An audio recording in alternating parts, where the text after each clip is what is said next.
Lucas capítulo 12, meus irmãos.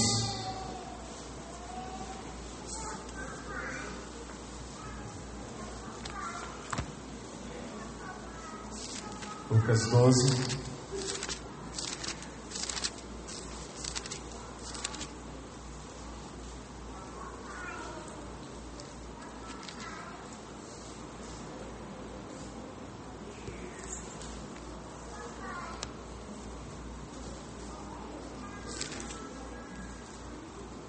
A partir do versículo 13, nós faremos a leitura desse texto, irmãos.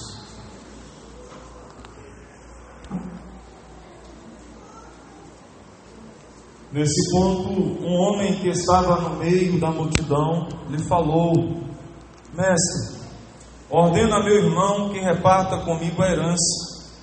Mas Jesus lhe respondeu: Homem, quem me constituiu juiz ou partidor entre vós? Então lhe recomendou: Tende cuidado e guardai-vos de toda e qualquer avareza, porque a vida de um homem não consiste na abundância dos bens que ele possui. E lhes proferiu ainda uma parábola, dizendo: O campo de um homem rico produziu com abundância, e arrazoava consigo mesmo, dizendo: Que farei, pois não tenho onde recolher os meus frutos? E disse: Farei isto: destruirei os meus celeiros, reconstruí-los-ei maiores, e aí recolherei todo o meu produto e todos os meus bens. Então direi à minha alma: Tens em depósito muitos bens para muitos anos. Descansa, come, bebe e regala-te. Mas Deus lhe disse: Louco, esta noite te pedirão a tua alma, e o que tens preparado, para quem será? Assim é o que tesoura para si mesmo e não é rico para com Deus. Meus irmãos, que o Senhor Deus nessa noite aplique a sua palavra em nossos corações.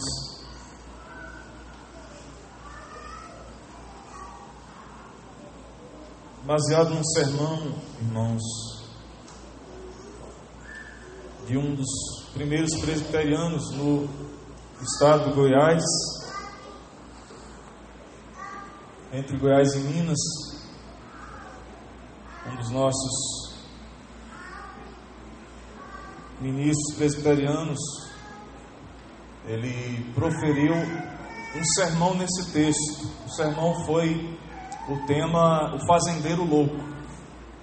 Eu não tenho os pontos daquele sermão, mas a leitura foi muito agradável, e o pessoal que é fruto desse trabalho da família, gerações, eles até hoje lembram desse sermão. Eu queria nessa noite pensar nesse mesmo tema, ainda que os irmãos não terão as divisas desse ilustre ministro do Evangelho, que há muito tempo atrás foi instrumento de Deus em uma localidade para proferir esse texto e tirar do mesmo algumas lições. Meus queridos irmãos, então vamos pensar nele nessa noite a partir dessa ótica, o fazendeiro louco, tá bom? De forma que a nossa intenção é extrair do texto, bem de forma breve, algumas lições para as nossas vidas, para que nós não vivamos uma vida semelhante a esse homem, esse louco do texto. É possível que nós vivamos uma vida totalmente, irmãos, como esse homem viveu. E o que é interessante nesse texto é que esse homem, apesar de ser chamado de louco, ele é muito semelhante às pessoas nos nossos dias.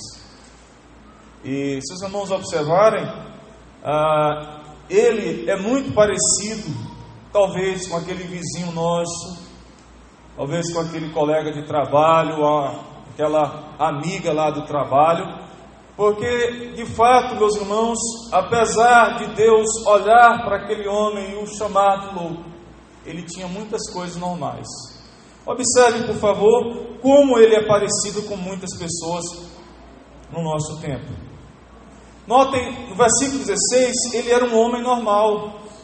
um fazendeiro rico, como muitos gostariam de ser. Trabalhou para ter sucesso na vida. Nesse sentido, ele tinha normalidade. Nós vemos também, meus irmãos, um homem com um projeto de vida normal. Produzir e ser bem sucedido. Não há nada de problemático nessa questão da pessoa desejar ser bem sucedido. Isso é normal. Isso é muito parecido com cada um de nós. Mas é algo também, irmãos, que faz com que nós nos assemelhemos a ele, é porque ele tinha um sonho normal. Os irmãos podem ver versículos 17 e 18 aí. Ele queria desfrutar do seu trabalho. Naquela época não tinha previdência ainda, nem previdência privada, mas ele queria desfrutar, trabalhar muito, ganhar muito dinheiro, para lá no final da vida dele, ele desfrutar na sua velhice do fruto do seu trabalho. Então isso é muito parecido com o brasileiro, com o baiano, com o povo aqui de Irecê. Existe então essa semelhança conosco. Mas é importante, meus irmãos, porque o Senhor Jesus, ele denomina esse homem como louco. Isso aí no versículo 20. Se talvez não fosse essa palavra de Cristo proferida a esse homem, mostrando para nós que esse homem era um homem totalmente aquém daquilo que Deus deseja para os seus filhos. Louco, um homem que viveu uma loucura de vida. Queridos irmãos, eu queria então, sem delongas, trazer nesse texto algumas lições para as nossas vidas. Irmãos, entendam que a parábola, ela acontece a partir, irmãos, de um pedido. O homem chega para Jesus e pede: Senhor, eu quero que o Senhor aí dê um jeito para que meu irmão reparta o patrimônio comigo. E é interessante assim nós observarmos, irmãos, que as pessoas nem sempre recebiam da parte de Cristo aquilo que elas almejavam, aquilo que elas queriam. Nesse momento aqui, o homem chega com um foco e Jesus conduz o mesmo para a coisa mais adiante e leva esse homem para pensar em algo mais valioso.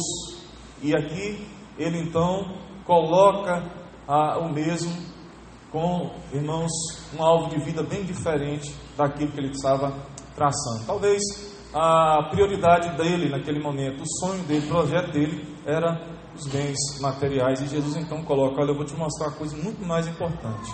Esse estilo de vida que você está vivendo é um estilo totalmente destrutivo. E nesse sentido, irmãos, nós nos assemelhamos ao louco, ao fazendeiro louco desse texto, quando nós esquecemos do que é mais importante na vida. E Jesus então, a partir do versículo 15, ele chama a atenção dos seus ouvintes. Por favor, acompanhe Lucas capítulo 12. Agora vejam, por favor, o versículo 15. Ele diz: então lhes recomendou: tende cuidado e guardai-vos de toda e qualquer avareza, porque a vida de um homem não consiste na abundância dos bens que ele possui. Porque a vida, aquilo que é realmente importante, não pode, irmãos, consistir na abundância do que a pessoa possui. É nesse sentido, meus irmãos, que Cristo então chama essas pessoas aqui, não somente o autor da pergunta, mas os ouvintes da época ali, os seus discípulos, a pensarem em algo muito mais importante. Importante no texto aqui é que nós não esqueçamos, irmãos, do que realmente deve ser prioridade, aquilo que deve ser de fato visto como relevante nas nossas vidas. E nesse sentido, Jesus nos mostra que o propósito supremo não é ser bem-sucedido, porque, irmãos, é exatamente essa a busca do homem moderno. O homem moderno, ele busca por todos os caminhos obter grandes realizações em vida. Jesus diz: olha, não é esse o propósito, o alvo não é esse, ser bem sucedido. O propósito também supremo não é viver para nós mesmos. E aqui, meus irmãos, nós não passa desapercebido aí a postura egoísta desse homem. Os irmãos podem ver, por exemplo, é como se ele dissesse: ó, meus frutos, meus celeiros, meu produto, meus bens eu farei, eu destruirei, eu reconstruirei, eu recolherei, eu comerei, eu beberei, eu descansarei, eu desfrutarei. Um homem que vive uma vida egoísta, uma vida centrada em si mesmo. Isso é loucura. E se tem uma coisa que o pecado faz na vida do ser humano, é colocar o homem no centro de todas as coisas. O homem se gaba, ele quer ter o controle de todas as coisas. Os irmãos poderão ver isso lá no Salmo de número 2, quando os reis da terra, os poderosos, tentam de todas as maneiras fugir da presença de Deus, do controle de Deus, do governo de Deus. E o nosso catecismo, meus irmãos, nesse sentido, mostra para nós qual é o sentido do cristão, o sentido do homem, o propósito, o fim principal do homem. Quando pergunta qual é o fim principal do homem, a resposta é glorificar a Deus e gozá-lo para sempre. Nós não podemos esquecer que o foco mais importante não é, meus irmãos, as nossas realizações, o que nós fazemos como bons mordomos. Não é o essencial isso. Por certo, nós temos muitos irmãos aqui pensando no futuro. Jovens que ainda já estão trabalhando, jovens com famílias jovens, vou lutar. A essência da vida não é essa. A essência da vida, meus irmãos, é o que nós fazemos no nosso culto a Deus diário, no nosso relacionamento diário com Deus. E é nesse sentido, então, que Jesus projeta essa fala, traz essa fala do campo temporário para as coisas mais valiosas, e as coisas mais valiosas são as coisas eternas. E nesse sentido, o salmista, eu queria que você voltasse rapidamente lá para o Salmo 27, versículo 4, quando o salmista diz claramente, o salmista Davi,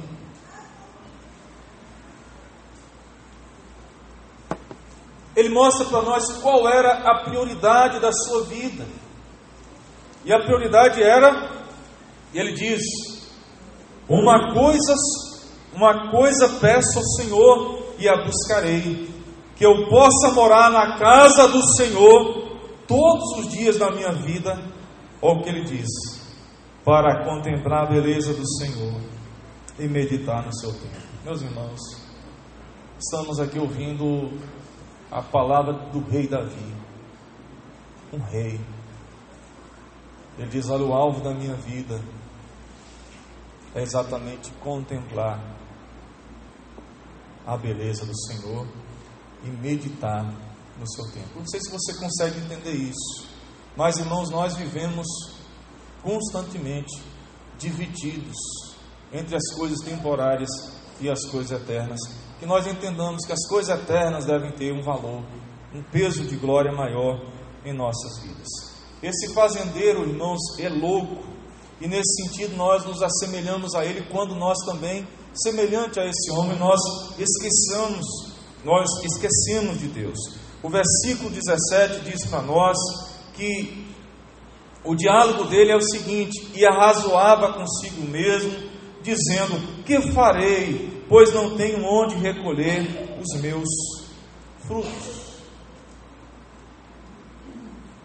Em todo o texto bíblico nós vamos ver uma coisa presente aqui, é que esse homem, ele não se importava com o Criador de todas as coisas. Não há diálogo, irmãos, com Deus.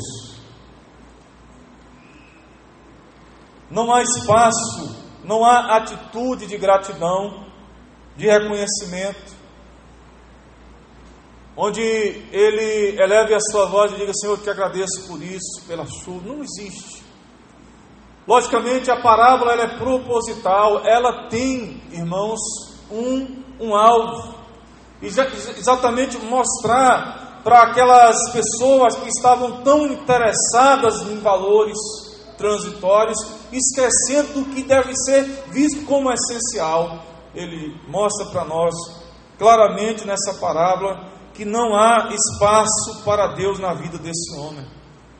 E o versículo seguinte diz, que ele fala e disse: farei isso, destruirei os meus celeiros, reconstruí-los-ei maiores, e ali recolherei todo o meu produto e todos os meus bens. Ele não tem um diálogo com Deus. O diálogo dele é franco com ele mesmo. Ele fala de si para si mesmo. Muito parecido com aquela oração do fariseu, quando orava de si para si mesmo. A vida, ela se torna louca quando na nossa caminhada nós não reconhecemos de onde é que procedem as bênçãos. Ela se torna tola nesse sentido. E o Salmo 14, versículo 1, o salmista diz claramente para nós que o insensato, ele constrói na sua mente, ele bate na sua mente dizendo constantemente: não há Deus, não há Deus. No original tem um sentido muito claro ali, irmãos, na frase assim: não Deus. É como se constantemente a tentativa daquele insensato, irmãos, é conduzir a sua vida para distante de Deus. Ele nega a existência de Deus. Ele coloca a sua vida constantemente em xeque quando ele professa, irmãos, que esse Deus, Criador de todas as coisas, não existe. Isso é insensatez. Quantas pessoas vivem assim? Construindo um diálogo de si para si mesmo. E às vezes falam o nome de Deus por falar, talvez nessa caminhada, mas sem atentar para que a verdade do Evangelho, que Deus deve ser o centro das nossas vidas. Meus irmãos, nós precisamos atentar para essa verdade. O autor de Provérbios, irmãos, Salomão, em seu livro Eclesiastes, ele diz: lembra-te do teu Criador nos dias da tua mocidade.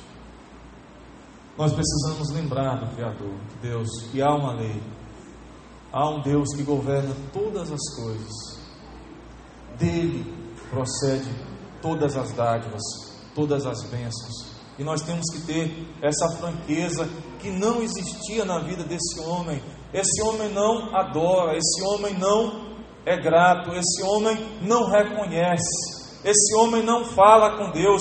E certamente, meus irmãos, nós podemos observar muitas pessoas vivendo essa filosofia de vida nos nossos dias. Pessoas que vivem como se Deus não existisse, projetam a sua vida nesse sentido, mas esquecem do Criador.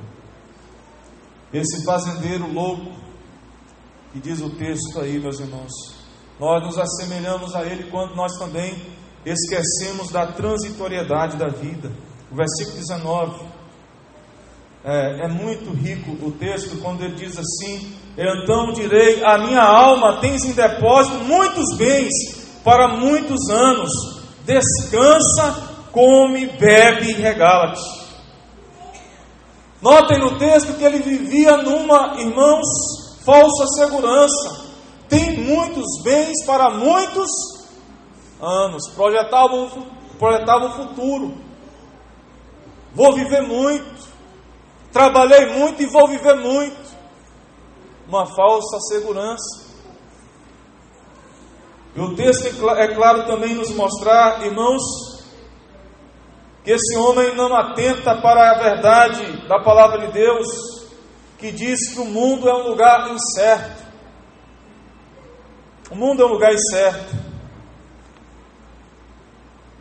Nós não estamos num paraíso, nós estamos num paraíso perdido. O mundo é um lugar imprevisível.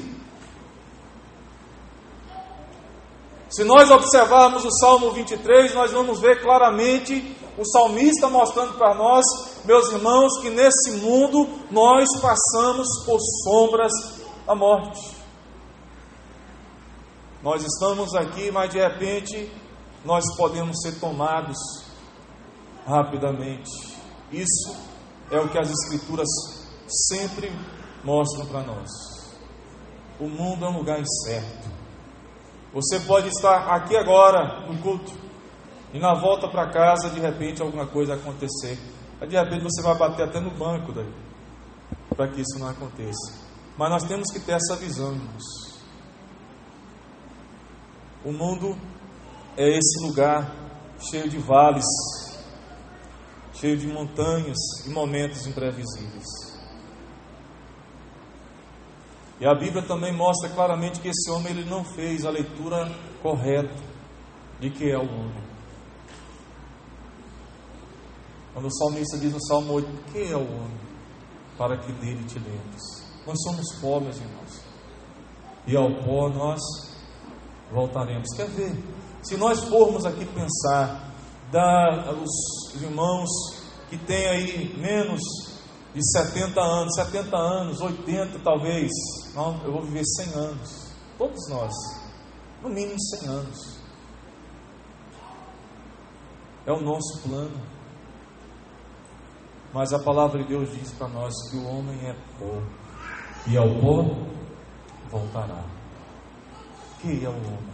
Ele esqueceu dessa premissa também, e infelizmente esse louco, esse fazendeiro louco, ele planejou tudo, mas não estava preparado para a eternidade. Jesus diz, mas Deus lhe disse, louco, esta noite te pedirão a tua alma, e o que tens preparado, para quem será?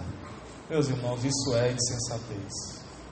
Planejar tudo, preparar tudo na terra, lutar, se esforçar, trabalhar, granjear, como está lá no Salmo 127, e de repente a morte vir e tomar tudo que aquela pessoa não está preparada para a eternidade.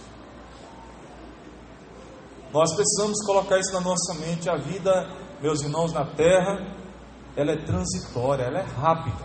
Tiago, no capítulo, por favor, 4, versículo 14, ele diz para nós claramente, vós não sabeis o que sucederá amanhã, que é a vossa vida, sois apenas como neblina que aparece por instantes e logo se dissipa.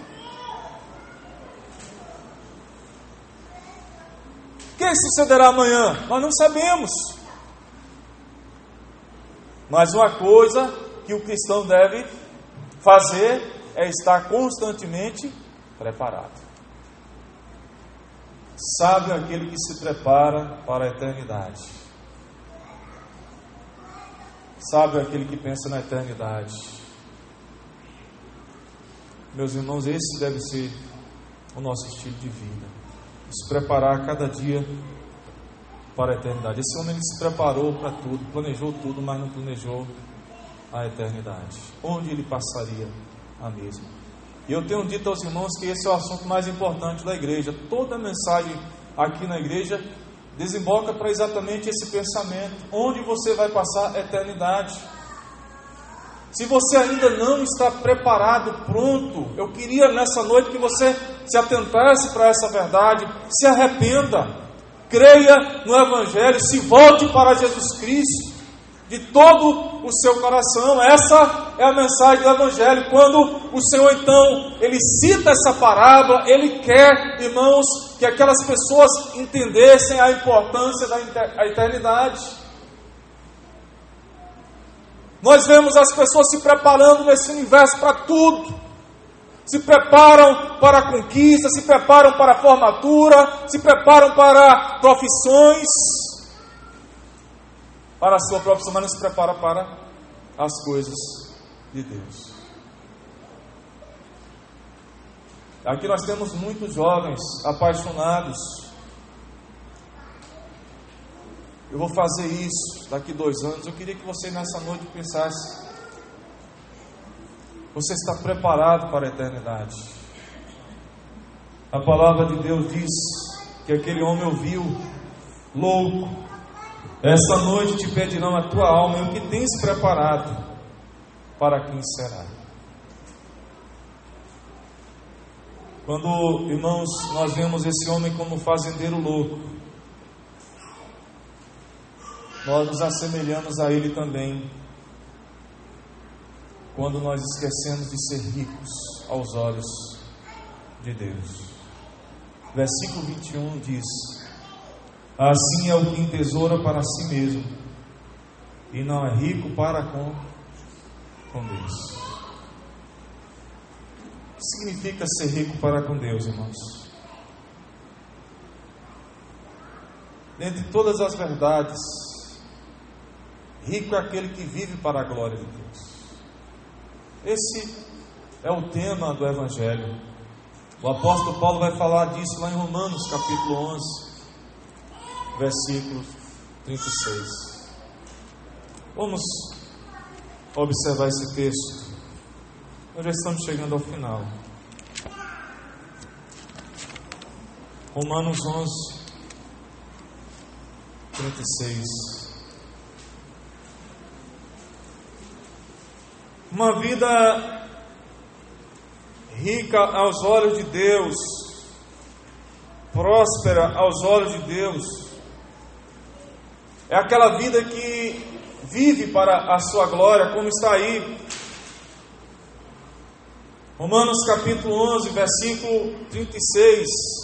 Porque dele e por meio dele e para ele são todas as coisas, a ele pois a glória eternamente. Amém. Aqui é a leitura do apóstolo Paulo, meus irmãos, de onde Paulo tira isso? Lá de Gênesis. No princípio criou Deus os céus e a terra. Essa é a certeza de Paulo. Deus criou todas as coisas para o louvor da sua glória. Ele criou o homem para o louvor da sua glória. Ele criou esse universo para o louvor da sua glória. Nós somos ricos para com Deus nesse sentido, quando nós glorificamos a Deus. Mas, irmãos, penso também quando nós vivemos na dependência de Deus. Mateus 6,6. Jesus disse: tu, porém, quando orares, entra no teu quarto e fechada a tua porta, orarás a teu Pai que está em secreto, e teu Pai que te vê em secreto te recompensará. Uma vida de dependência, como está no próprio Salmo 127.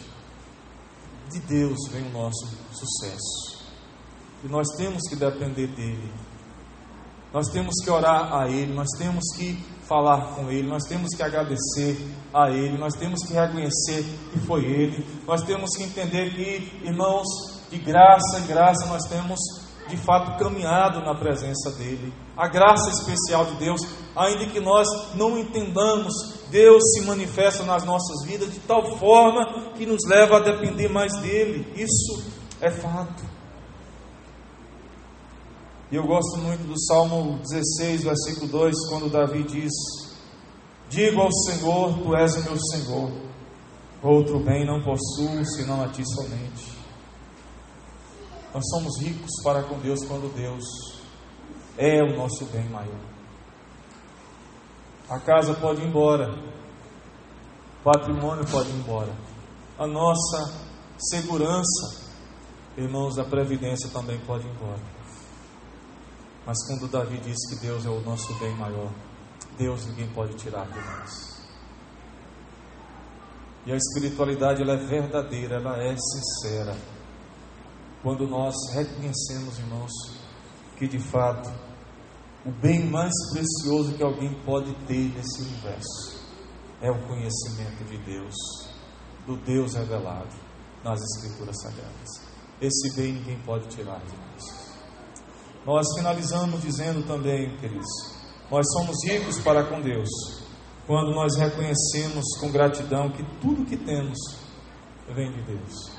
Não como aquele homem que vivia de si para si mesmo, e nem falava com Deus, e vivia como se Deus não existisse, e não reconhecia, e não agradecia, não falava, não orava. E a nossa vida deve ser essa vida de reconhecimento constante que Deus tem nos abençoado. Eu queria nessa noite que você entendesse isso. Você não pode ser como esse fazendeiro louco que batalhou, lutou, mas no final perdeu. Perdeu, irmãos, o privilégio de desfrutar uma eternidade ao lado de Deus. Nós estamos num tempo chamado, meus irmãos, tempo de provação. Nós estamos nesse momento. E a nossa oração é que Deus encontre em nós verdadeiros servos, homens e mulheres que o adorem em espírito e em verdade. Que nós não tenhamos nós como prioridade nas nossas vidas o sucesso financeiro, nem qualquer outro tipo de sucesso, mas que nós cultivemos uma espiritualidade real, verdadeira ao lado de Deus, segundo as Escrituras Sagradas, e que a nossa vida toda viva, meus irmãos, sendo sustentada por esse Deus que criou todas as coisas. Nessa noite eu convido a igreja para que nós, irmãos, voltemos para Deus e entendamos claramente qual deve ser a prioridade da nossa vida. A prioridade não é trabalho, a prioridade não é família, a prioridade não é, meus irmãos, a vida social, não é casamento. A prioridade é vivermos para a glória de Deus. Quando nós assim fazemos, certamente Deus derramará suas bênçãos sobre as nossas vidas, quando nós o colocamos em primeiro lugar. E nessa noite você pense nisso. O homem se esforça, o homem na terra vive se esforçando. O homem que conheceu o Evangelho, ele descansa em Deus e vive para a glória de Deus. E nessa noite Deus nos abençoe, abençoe a sua vida, abençoe a sua casa, abençoe a sua família, para que você pense nisso, tá bom? Em nome de Jesus. Isso é importante. Que Deus nos abençoe nessa noite, meus irmãos. Em nome de Jesus. Vamos orar. Pai, nós te louvamos, porque a nossa vida, Senhor,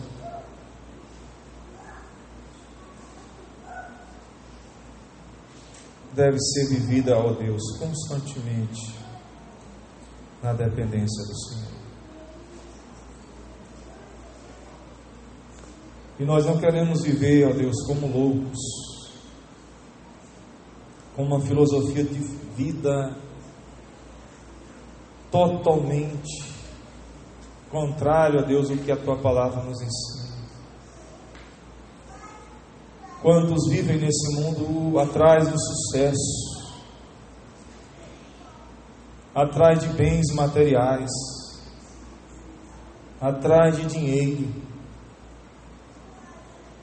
e toma essas coisas como prioridade. Mas o Evangelho nos ensina, ó Deus, a olhar para o Senhor como a prioridade suprema das nossas vidas. Pai, nessa noite nós queremos sair daqui, ó Deus, atentos para essa verdade. Que nós não nos preparemos tanto para as coisas transitórias, para trabalho, vestibular, faculdade, casamento, e esqueçamos, ó Deus, da eternidade. Nessa noite nós oramos ao Senhor, para que o Senhor nos dê sabedoria, para que possamos entender a vida sobre a ótica do Senhor. Em nome de Jesus, nessa noite, e nós pedimos também ao Teu Espírito Santo, que esteja tocando em corações aqui presentes, ó Pai, regenerando esses corações, levando esses corações ao genuíno arrependimento, para que as suas vidas, as vidas, ó Deus, daqueles que ainda não Te conhecem, seja, Senhor Deus, tomado, ó Deus, por esse sentimento, ó Deus, de que nós, ó Deus, nascemos para o louvor da tua glória, e o Senhor, ó Deus, deve ser o centro da nossa vida. Ó Deus, conduza-nos nessa noite, Deus, Deus, verdadeira iluminação, ó Deus, da tua palavra, Senhor. Desvenda, ó Deus, os nossos olhos, para que contemplemos as maravilhas da tua vida. Alcance essa vida nessa noite, alcance essa vida nessa semana, essa vida que está cansada, Deus, de correr atrás de tesouros transitórios. Esse homem, ó Deus, que está cansado, ó Deus, de levantar tão cedo e granjear o seu pão, esquecendo do Senhor, Pai. Ó Deus, nessa noite, Pai, nós oramos pela tua igreja, pelos teus servos que já te conhecem, para que eles aprendam mais a descansar no Senhor, que eles aprendam mais, ó Deus, a ouvir a tua voz, a mão da tua providência, Senhor Deus, no nosso dia a dia. Pai, estamos certos que nessa semana o Senhor já providenciou tudo para nós. Por isso, ó Deus, nós te glorificamos e queremos, ó Deus, nessa noite te enaltecer, dizendo, ó Deus, que és fiel, Senhor, que és maravilhoso, ó Deus, porque tiraste do nosso coração essa loucura do mundo, de correr atrás de coisas vãs, ó Deus. Nós te louvamos por isso, e colocaste, ó Deus, aquilo que realmente tem valor dentro de nós. Nós te louvamos por isso.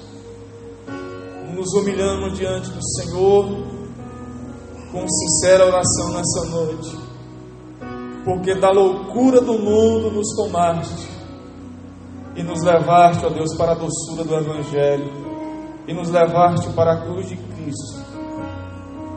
Por isso nós te louvamos nessa noite, porque na cruz, Senhor Deus, nós conhecemos o Senhor, o Deus que criou todas as coisas, o Deus que nos amou, o Deus que enviou seu Filho para morrer em nosso lugar.